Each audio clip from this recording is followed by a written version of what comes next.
All right, what I'm going to do is walk you through this so you have some sense of what is going on. The stuff on the paper here, there is no understanding of. It is simply memorization.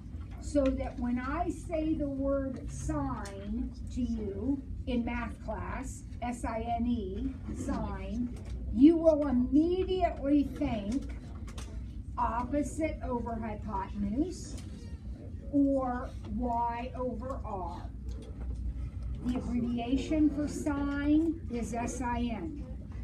So please, in math class, when you see the word SIN, don't say sin. That sounds silly. That belongs in another class. Sine. So on this paper, in the block that says trig functions, I have listed the 6 trig functions. Sine, cosine, tangent. Those are the big 3. Those are the ones that are on your calculator. Those are the SOHCAHTOA functions. The other 3, there are 6 altogether. The other 3 are cosecant, secant, and cotangent. I have listed their abbreviations. So where it says tangent, it then says TAN. That's the abbreviation for tangent. That's what you see on your calculator. Then I have listed some definitions. Tangent is opposite over adjacent or y over x. Those are things you're going to memorize. So I would suggest that maybe if you're a flashcard type person, that you make some flashcards, or if you make Quizlets for yourself, or what is that, the one with the note cards? If you do that for yourself, do that to learn all of these definitions. Tan and cotan, tangent and cotangent, have an additional definition, and I've kind of snuck that off to the side. Tangent is sine over cosine, and cotangent is cosine over sine. So those are kind of extra ones that I've stuck over to the side. SOHCAHTOA, I am assuming you have all used before, so I'm going to run through quickly. SOHCAHTOA is known as the chief of the trigonometry tribe. Sine, cosine, tangent. See those letters right there? This is sine, cosine, tangent. These are the big 3.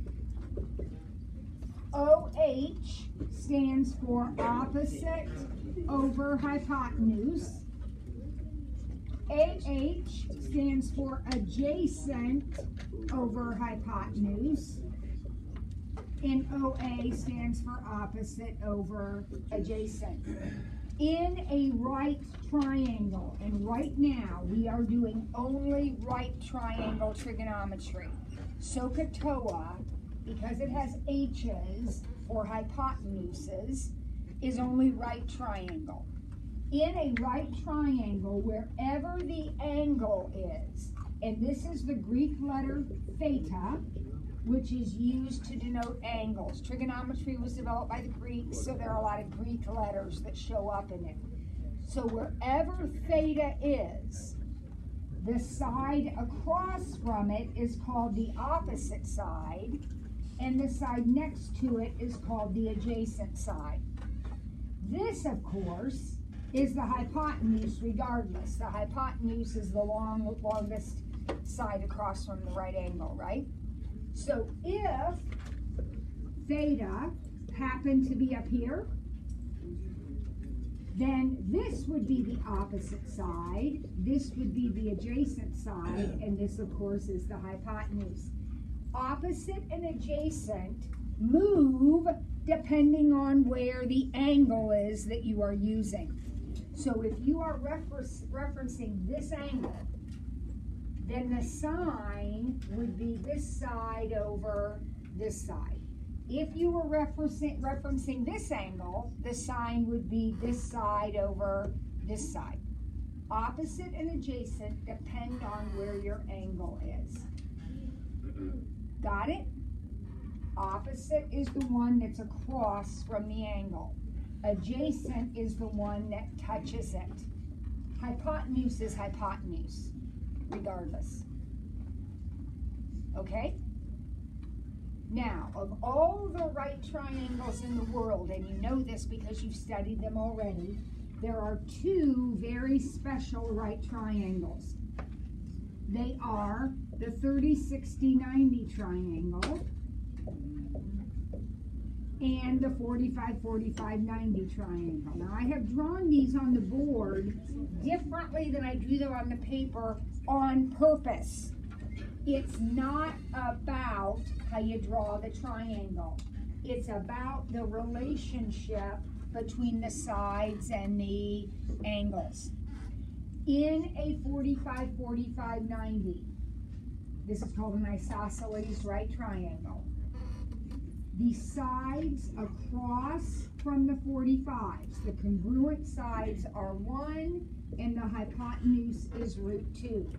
Those are the ratios in a 45, 45, 90 triangle.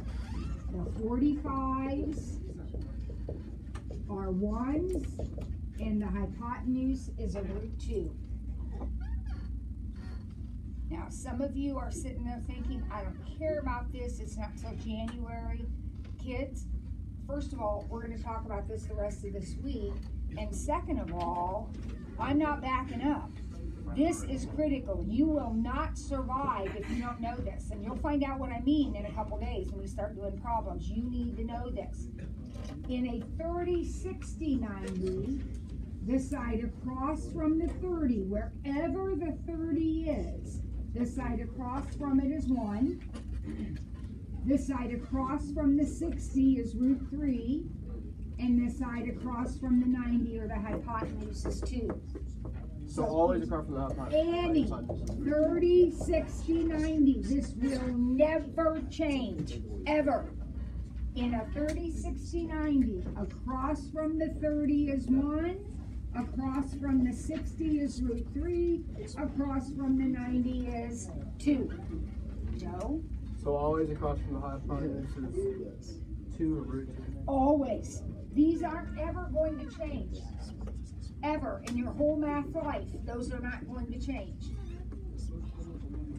What will change is the way the picture looks. So if the 30, 60, 90 is drawn like this, the sides are going to be, they're going to look different in that triangle, but they're across from the same things. So across from the 30 goes the 1, across from the 60 goes the √3, and across from the 90 goes the 2. Okay? So when I look at this triangle, and I'm going to put everything together now, and I say, what's the sine of 30 degrees? You're going to have this picture. This is the opposite side because it's across from the 30. This is the adjacent side. This is the hypotenuse. The definition of sine is opposite over hypotenuse. So what's the sine of 30 degrees? 1/2. So then I'll say, okay, well, what's the tangent of 45 degrees? Well, we got to come over here and look at our 45, 45, 90, right? Here's the 45 degree angle, or that one. You can use either one. I'm going to use this one. So for that angle, across from the 45 is the opposite side. Next to the 45 is the adjacent side, and that is, of course, the hypotenuse. So what's tangent? I want the tangent of 45. What's tangent? Opposite over adjacent. So it would be 1 over 1, which is 1. You can answer all those questions, any question I ask you, if you remember your definitions and what your triangles look like. The last piece of memorization on there deals with a new unit of angle measurement. You all know that if I ask Rylan to measure this room, she might do it in feet. But if I ask Max to do it, he might do it in meters. Same room, we're just measuring using different units. Angles can be measured in different units. Probably up till this moment, the only unit of measurement you have ever used has been the degree.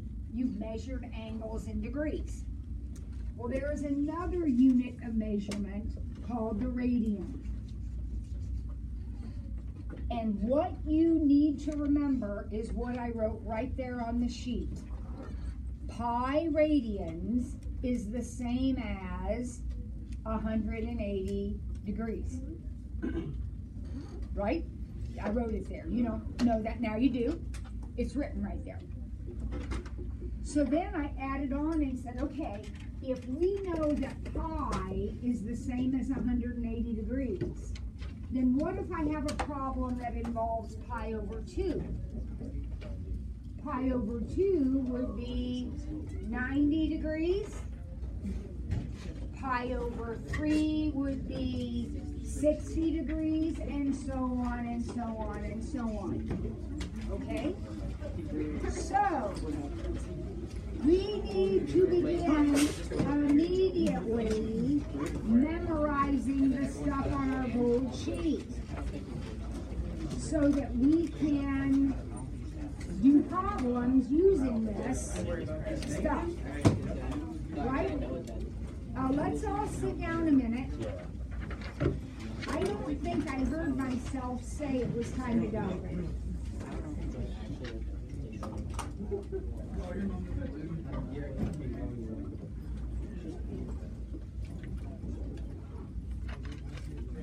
Chase, what are you doing?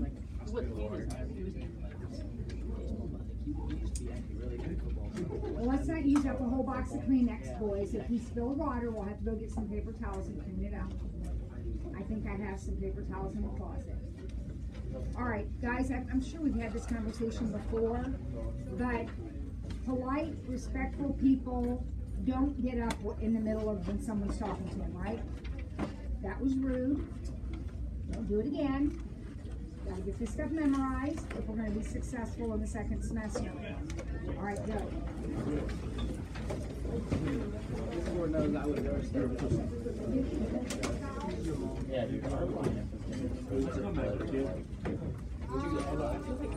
From like what I mean, I was barely there in the fall. From like what I saw, I feel like we have a lot of guys that can just find a way. That's what I feel like. I don't know. I just feel like we always had runners on base in the ball, and like we always had people just like running if they weren't striking out. Like, if we don't strike out, we're fine. Which I honestly don't feel we should strike out.